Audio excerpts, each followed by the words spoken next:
আজ যার সম্পর্কে কথা বলতে যাচ্ছি এবং উনার আম একটা বই 'মনুষ্যত্ব বিকাশের ধর্ম' এবং আ উনার সম্পর্কে আসলে জেনেছি বেশ কয়েক বছর হবে এবং আমি মনে করি তিনি একজন সত্যি বলতে প্রকৃত একজন মানুষ এবং বিপস্সানার শিক্ষক।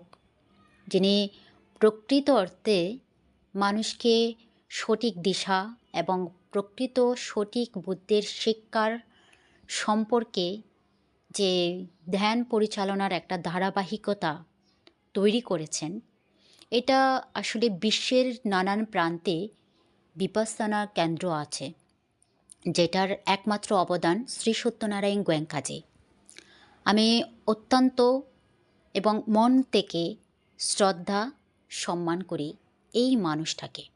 কারণ আজকের সমাজের মধ্যে আমরা একটু যদি চোখ খুলে তাকাই, যারা ধর্মের নামে ব্যবসা করছে সেগুলো আসলে দেখলেই বোঝা যায়। তো যাই হোক, আমি মনুষ্যত্ব বিকাশের ধর্ম বইটি প্রথম পৃষ্ঠার একটা প্রস্তাবনা আছে, যেটাতে আসলে উপস্থাপনা করা হয়েছে বই সম্পর্কিত কিছু বিষয় এবং কিভাবে আমরা সেটা বুঝতে পারি।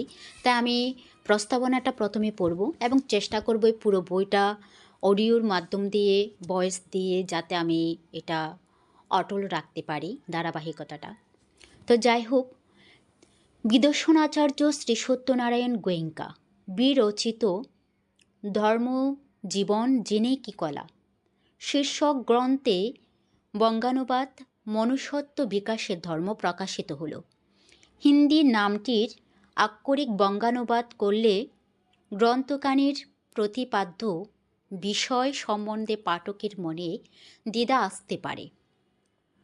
সেজন্য বিষয়বস্তুকে ভিত্তি করে এর নাম দেয়া হয়েছে মনুষ্যত্ব বিকাশের ধর্ম। আলোচ্য গ্রন্থে গ্রন্থকার তার সারা জীবনের অভিজ্ঞতা পরিস্ফুট করেছেন। গ্রন্থকার ব্রহ্মদেশীয় সুনামধন্য বিদর্শন গুরু নির্বাণ ধর্মের প্রয়াত বা ক্ষীণ মহোদয়ের যোগ্যতম শিষ্য ও উত্তরাধিকারী। গুরুর কাছ থেকে লব্ধ জ্ঞান এবং তার আজীবন সাধনালব্ধ জ্ঞান উভয়ের সমন্বয় প্রসূত এই গ্রন্থ। এখানে যা কিছু ব্যক্ত হয়েছে তার সবই হচ্ছে সাধনালব্ধ প্রত্যক্ষ অনুভূতির কথা।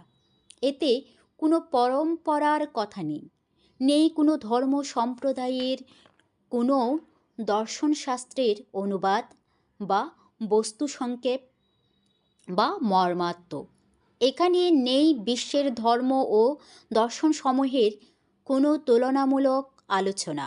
এই গ্রন্থের মূল প্রতিপাদ্য বিষয় হচ্ছে যথার্থ মনুষ্যত্ব বিকাশের ধর্ম প্রণালী ও শৈলী। সকল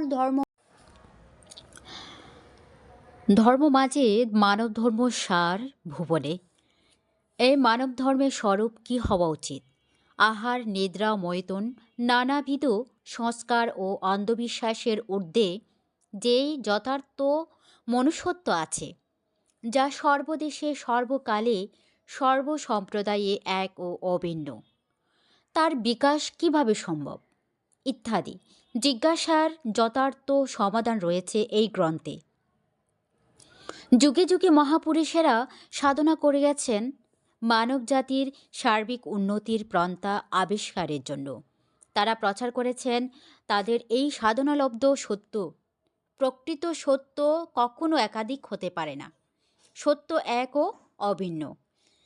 কিন্তু আমরা একজন সত্যদ্রষ্টার নামানুসারে একটা সত্য ধর্মের নাম দিয়েছি, যেমন বুদ্ধ ধর্ম, খ্রিস্ট ধর্ম, মোহাম্মদ ধর্ম এবং কালক্রমে প্রত্যেক বিশ্বে আজ ধর্মের নামে যা কিছু চলছে সবই হচ্ছে বিভিন্ন সম্প্রদায়ের নিজ নিজ সংস্কার, বিশ্বাস ও মতবাদ, যার সঙ্গে ধর্মের বিন্দুমাত্র সম্বন্ধ নেই, যার মধ্যে সেই মহাপুরুষগণ কর্তৃক প্রচারিত তথা বা সত্যের লেশমাত্রও নেই।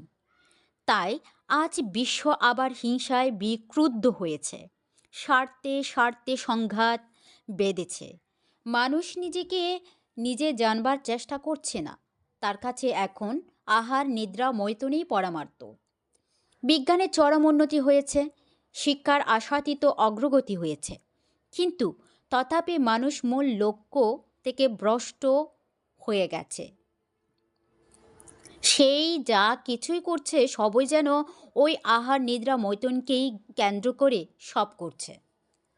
আর সুযোগ বুঝে স্বার্থন্দ তথাকথিত ধর্মীয় পুরোহিতকুল নিজেদের স্বার্থসিদ্ধির জন্য কতগুলো মিথ্যা সংস্কার ও অন্ধবিশ্বাস জগদ্দল পাথরের মতো মানুষের বুকে চাপিয়ে দিয়ে অনন্তকাল ধরে তাদের দাসত্বের শৃঙ্খলে বেঁধে রেখেছে।